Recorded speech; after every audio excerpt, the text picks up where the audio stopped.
At dahil nga mag-iisang taon na yung tindahan nila tito at tita, kaya naman naisipan ko na i-video ko kung paano kami namimili every time na pumupunta kami sa palengke sa grocery store para mamili ng mga paninda.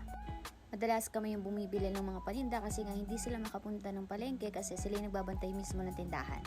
At dahil mag-iisang taon na nga yung tindahan, kaya naman sinabay na rin namin yung pamimili ng mga sangkap doon sa ipanghahanda namin kinabukasan.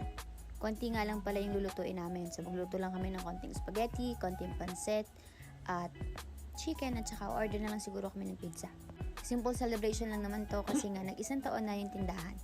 And since napakalaking blessing nito ni Lord, so kaya naman naisipan namin na talagang maghanda kami ng kahit paano para at least makapag-celebrate din naman. By the way guys, dito kami palagi bumibili sa City Mart kasi dito libre yung parking as long as meron kang wholesale card.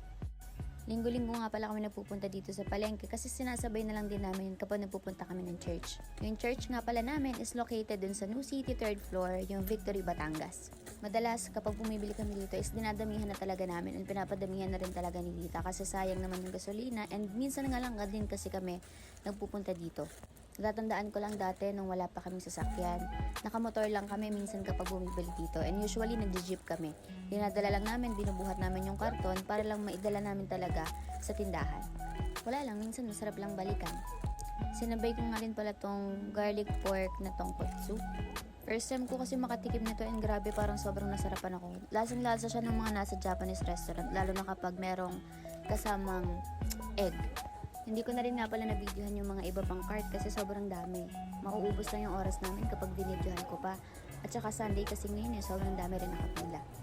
After namin magbayad, nilagyan na namin lahat dito sa likod ng sasakyan and kahit naman maliit ito, kasya naman dito lahat. Ngayon hindi kami nahihirapan na bumili ng mga gamit at saka ng mga groceries sa palengke kasi nga meron na rin kami nagagamit na service.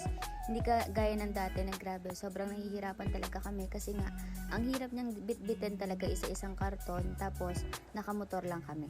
And hindi rin naman kami makakabili ng marami kasi nga hindi naman kasya yan sa motor. So pa konti-konti lang, minsan nakakailang balik pa kami. Dati palagi lang kami nagko-commute kapag namamalengke kami. And ito, natatandaan ko to, yung sinakyan namin na jeep sa kalagitnaan, biglang nasira yung gulong. So, nangyari, bumaba lahat ng pasahero, tapos nag-aantay ulit kami na ito ng panibagong dadaan. Struggle talaga sa pagko-commute. And ito naman yung itsura ng tindahan na nagsisimula pa lang sila tita. Tinulungan namin sila magpintura, mag-ayos ng tindahan. And ayun, ngayon, sobrang dami ng laman. Ayan, sobrang blessed and marami na rin paninda. Minsan sa buhay, akala natin walang progress, wala nangyayari sa mga ginagawa natin. Pero if titingnan natin, malayo na rin yung narating natin kumpara sa dati. Siguro medyo malayo pa yung tatahakin natin para dumating tayo sa successful na buhay. Pero sa ngayon, at least, diba, medyo nakakausad and meron tayong progress sa mga sinisimulan natin. Kaya ikaw, kung ano nasimulan mo ngayon, ituloy mo lang yan. Kasi pasasaan pa na lahat tayo magkikita-kita sa masaganang buhay. Yun lang, bye!